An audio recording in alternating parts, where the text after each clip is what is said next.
여러분, 인생이 바뀌는 순간이 언제일까요? 환경이 바뀌면 바뀔 수 있을까요? 돈이 생기면 바뀌는 것일까요?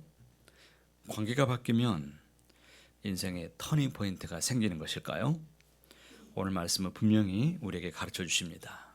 예수님을 만나면 달라집니다. 오늘 본문에는 다양한 사람들이 등장합니다. 그들에게는 공통점이 있습니다. 그들은 모두 예수님을 만난 후에 이전과 전혀 다른 인생을 살게 되었다라는 것입니다. 잘 아시는 것처럼 베드로는 밤새 수고했지만 잡은 것이 없었습니다. 그는 직업적으로 실패한 밤을 보내게 되었습니다. 그때 예수님이 말씀하십니다. 깊은 데로 가서 그물을 내려 고기를 잡으라. 상식적으로 말이 되지 않습니다. 밤새 수고해서 노력했지만 고기가 잡히지 않았습니다. 그런데 지나가던 사람이 깊은 데로 가라고 하니 어부가 어떤 생각을 갖겠습니까? 그런데 베드로가 말합니다. 말씀에 의지해서 내가 그물을 내리리이다. 이 한 문장이 인생을 바꿉니다. 고기가 잡힌 것이 기적이 아닙니다. 진짜 기적은 10절에 있습니다. 예수께서 시몬에게 이르시되 무서워하지 말라. 이제 후로는 내가 사람을 취하리라. 어부가 사람을 살리는 자가 되었습니다. 생업이 사명이 되었습니다. 사랑하는 여러분, 예수님을 만나면 실패가 끝이 아닙니다. 실패가 부르심의 자리가 되는 것입니다. 여러분의 손에는 어떤 빈 그물이 있으십니까? 수고했지만 열매가 없는 일, 오래 기도했지만 응답이 보이지 않는 문제들이 아마 있을 것입니다. 주님은 오늘도 말씀하십니다. 다시 그물을 내려라. 우리의 경험이 아니라 그분의 말씀에 의지해서 오늘 하루를 시작하게 되시기를 바랍니다. 반드시 하나님께서 은혜를 내려 주실 것입니다. 나병 환자는 공동체에서 끊어진 사람이었습니다. 가족도 예배도 사회도 관계도 다 끊어지고 잃어버린 사람. 그가 예수님을 보고 엎드려 구합니다. 주여 원하시면 나를 깨끗하게 하실 수 있나이다. 이 짧은 문장 안에는 두 가지 신앙의 뼈대가 담겨 있습니다. 첫째는 능력에 대한 확신입니다. 하실 수 있나이다. 그는 예수님이 능히 고치실 수 있으심을 믿었습니다. 둘째, 주권에 대한 겸손한 마음이 있었습니다. 원하시면 그는 자신의 욕구를 앞세우지 않고 주님의 뜻에 결정권을 맡겨드렸습니다. 이것이 바로 성숙한 기도의 자세입니다. 13절 말씀 함께 읽어보실까요? 예수께서 손을 내밀어 그에게 대시며 이르시되 내가 원하노니 깨끗함을 받으라 하신대 나병이 곧 떠나니라. 내가 원하노니 라고 말씀하셨습니다. 예수님은 그의 겸손한 기도에 반응하시고 분명하게 응답해 주셨습니다. 그 누구도 손대기를 꺼려하는 나병 환자에게 직접 손을 내미셨습니다. 당시 율법으로는 부정한 자를 만지면 자신도 부정하게 되는 것이었지만 예수님께서는 반대 방향으로 역사가 일어났습니다. 예수님의 청결함이 나병 환자에게 전해지게 된 것입니다.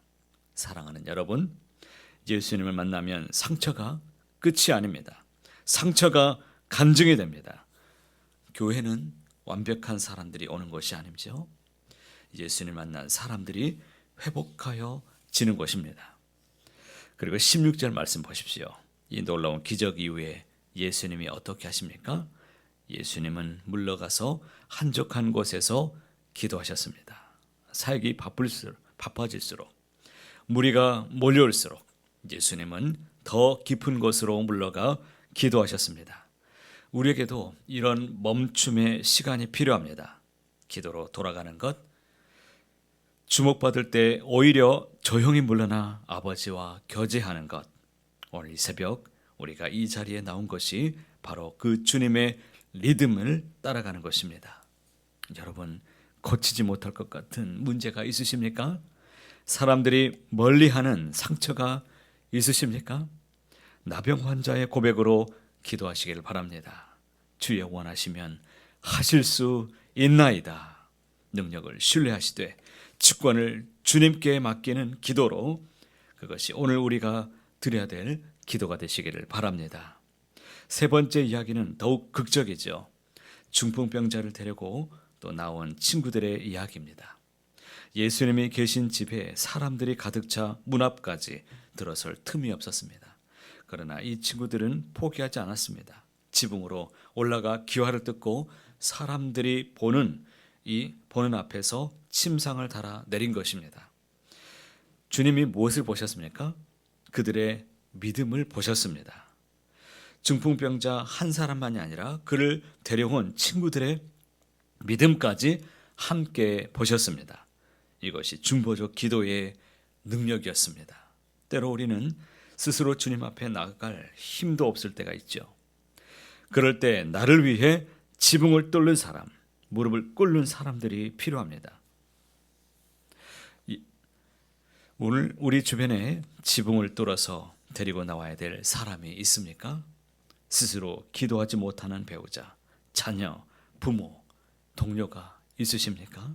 그 사람을 위해 오늘 무릎을 꿇게 되시기를 바랍니다. 예수님은 우리의 믿음까지 보시는 분이십니다.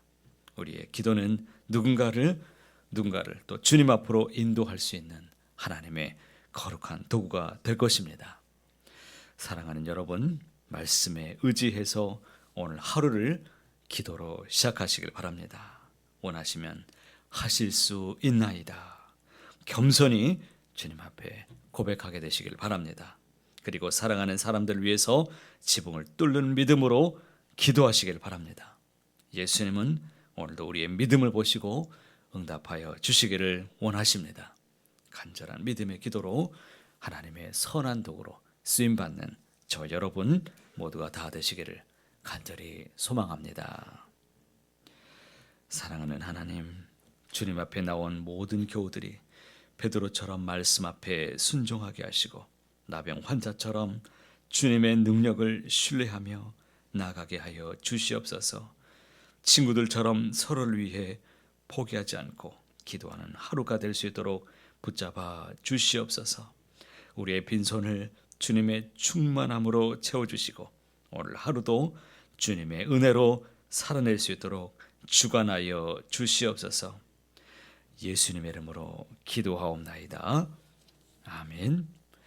오늘도 주신 말씀을 붙잡고 기도하시기 바랍니다. 오늘 예수님의 제자로 모든 교우들이 성장할 수 있도록 여러분 주님의 제자가 되시길 바랍니다.